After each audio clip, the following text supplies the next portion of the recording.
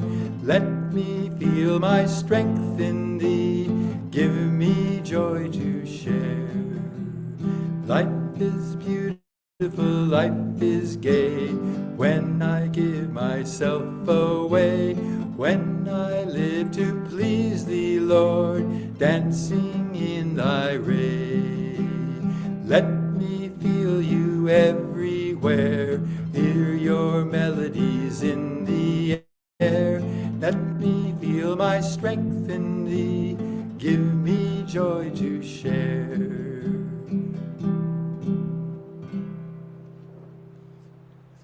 So these songs, they capture that element that makes childhood so important, not only for the kids as a stage of life, but for all the adults around them.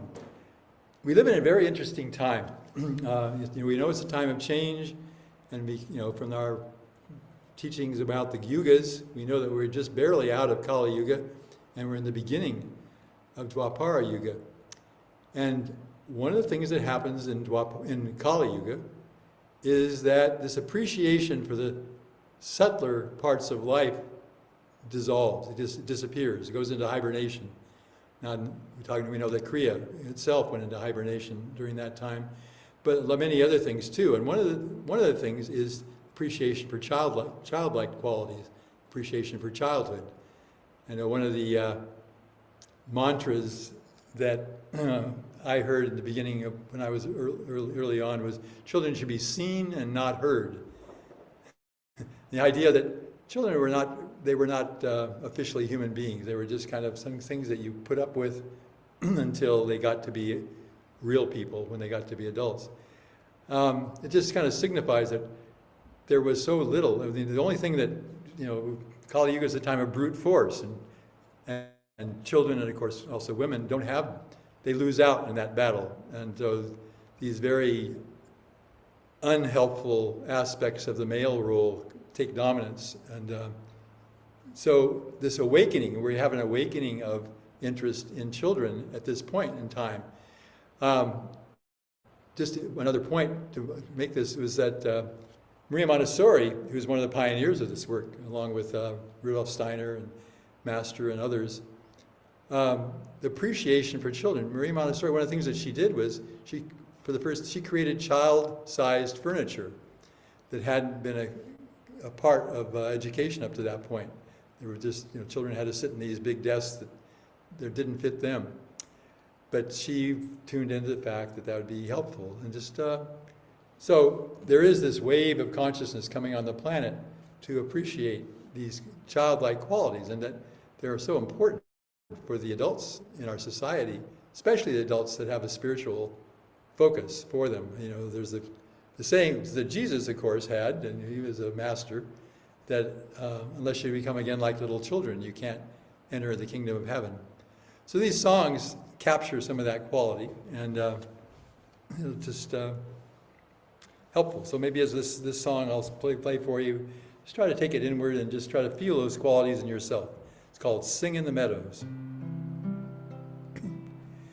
Sing in the meadows and everywhere, sing out a blessing to everyone. Lift up your voices, lift your hands on high, sing and the battle is won. Sing in the meadow and everywhere, sing out a blessing for everyone. Lift up your voices, lift your hands on high, sing and the battle is won. Sing and the battle is won. So just this quality that life can be joyful. Adults tend to be burdened with worries and concerns, and they're thinking about the future and what could happen and how things are going the way they are, and all these different issues that come up, creates a deadening feeling for them and those people around them. But children, they live in the present, and they're not burdened with these memories and need to plan things out and stuff. And they have this quality of sing in the meadows and everywhere. Sing out a blessing to everyone. Lift up your voices. Lift your hands and say, sing. How's it go? Anyway, and just the whole idea that joy is accessible, and it really is accessible at any moment. We just have to learn how to refocus our minds and these other thoughts. That's why these little songs can be so helpful. This one's called Lightly I Fly. Lightly I fly when I live in laughter. Lightly I fly when my heart sings. Lightly I fly when I live in laughter. Lightly I fly when my heart sings. Fling to the ground every heavy burden. Now I can soar up above the clouds. Fling to the ground every heavy burden. Now I can soar up above the clouds. Lightly I fly when I live in laughter. Lightly I fly when my heart sings.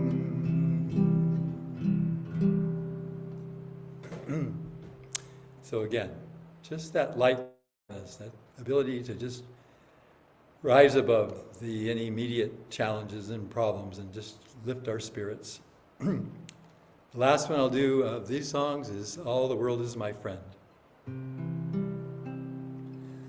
All the world is my friend when I learn how to share my love, when I stretch out my hands and smile, when I live from above.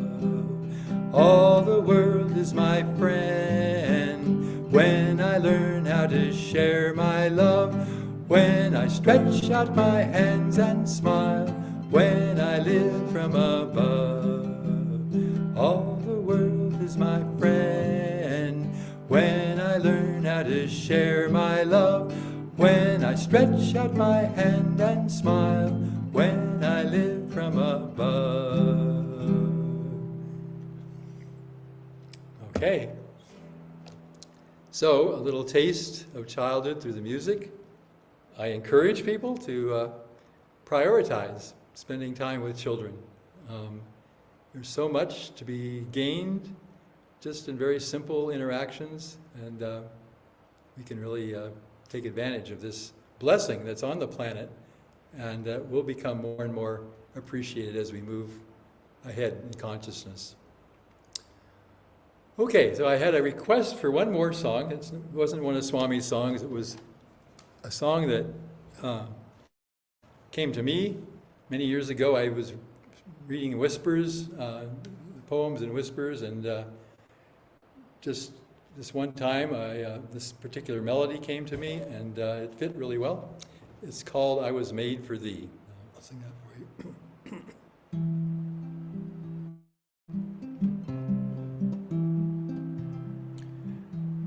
My voice was made to sing thy glory, my ears were made to hear thy call, my eyes were made to see thy beauty shining through us all. My voice was made to sing thy glory, my ears were made to hear thy call, my eyes were made to hear thy beauty shining through us all. My hands I give into thy service, my mind will learn thy truths alone. My soul I offer as a channel to guide thy children home.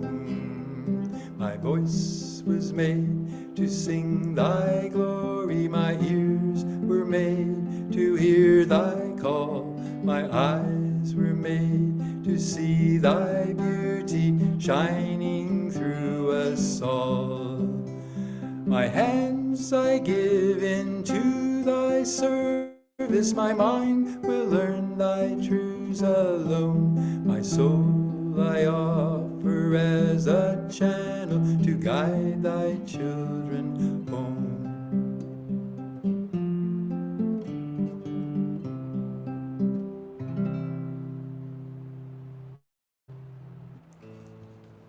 Okay.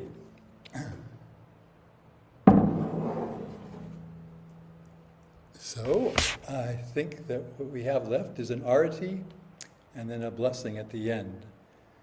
So someone there is going to play a harmonium, if I understand. Well, I'll just use this mural here for the arati, so it'll be a little different than usual.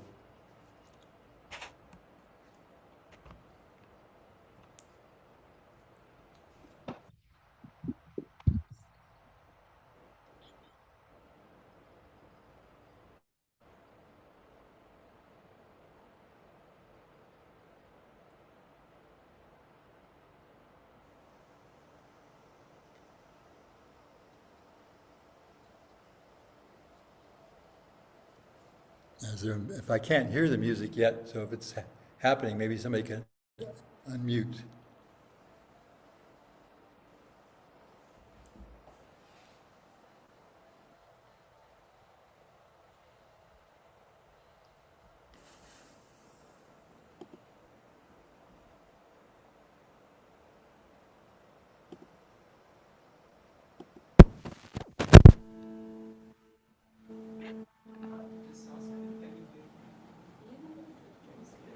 Can you hear?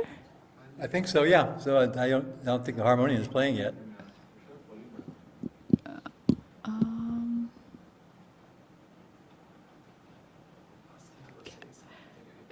Yeah. Hello?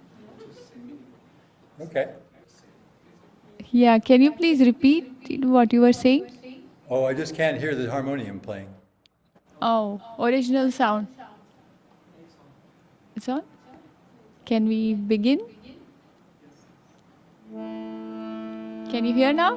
Yes. Jai Guru Jai Guru Jai Guru Jai Jai Guru Jai Guru Jai Guru Jai Paramhansa Yogananda Jai Guru Jai Paramhansa Yogananda Jai Guru Jai Jai Guru Jai Guru Jai Guru Jai Jai Guru Jai Guru Jai Guru Jai Paramhansa Yogananda Jai Guru Jai Paramhansa Yogananda Jai Guru Jai Jai Guru Jai Guru Jai Guru Jai Jai Guru Jai Guru Jai Guru Jai Paramhansa Yogananda Jai Guru Jai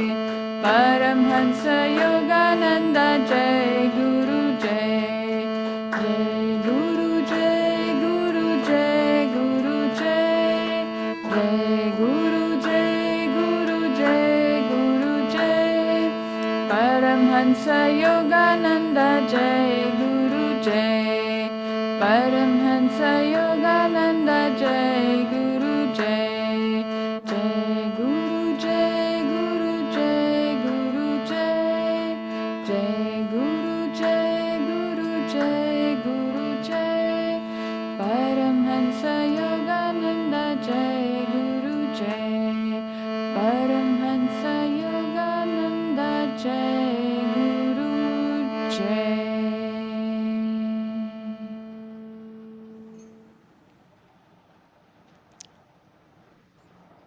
Now we will do I will continue to play the chant, and one by one, all of you can come and take the blessing from Nitai ji. So Nitai ji, one by one, we will come in front and you can bless us. Okay. Shri Yogananda, guide to inner freedom.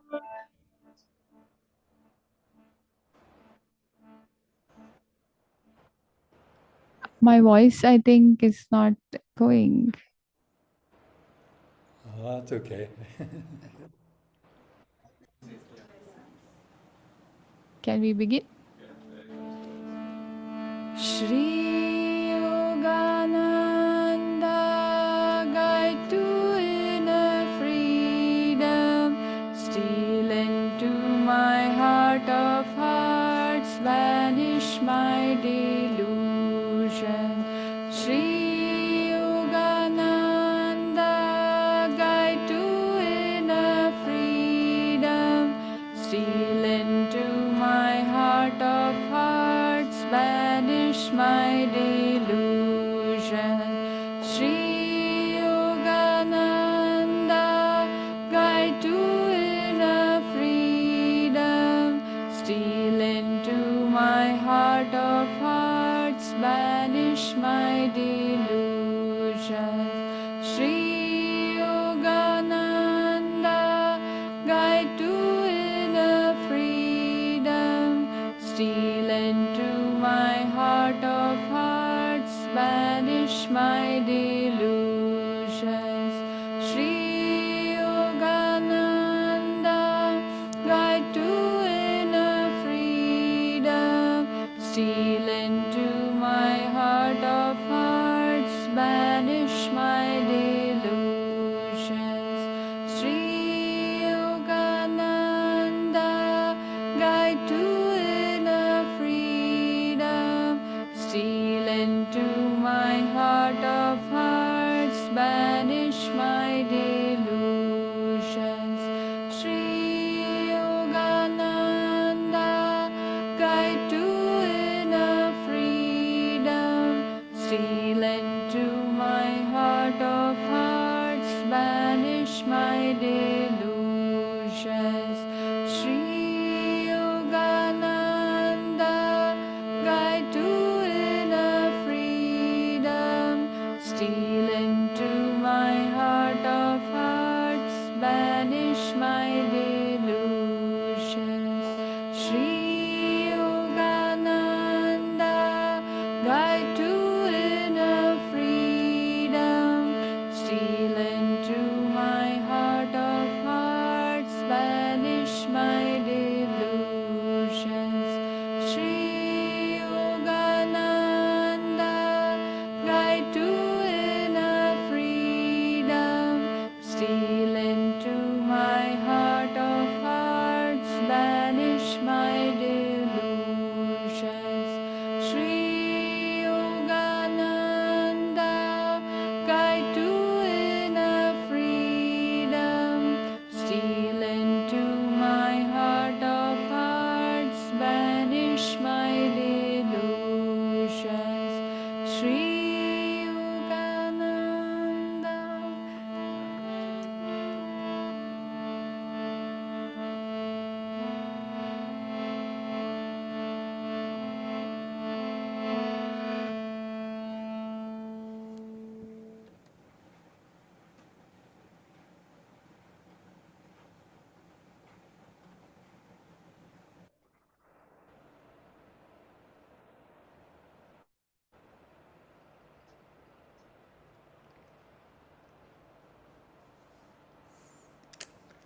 Okay, we'll close with a prayer.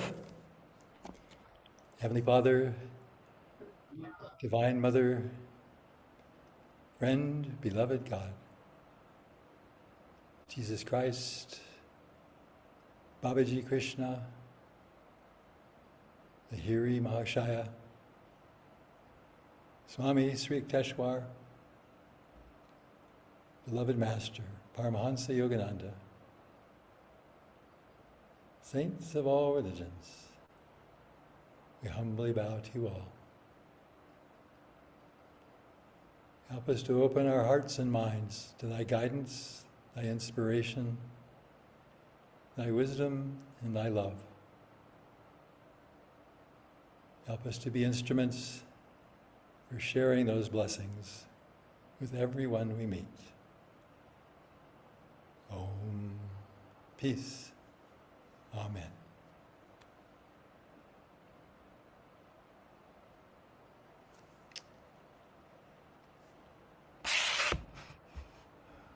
Okay. Happy to be able to share with you all, and hope we had a good teacher's celebration. Thank you, Nitai ji. Was very, very beautiful. Okay. Bye for now. Okay, thank you again. Om. Why are we putting that strange thing inside?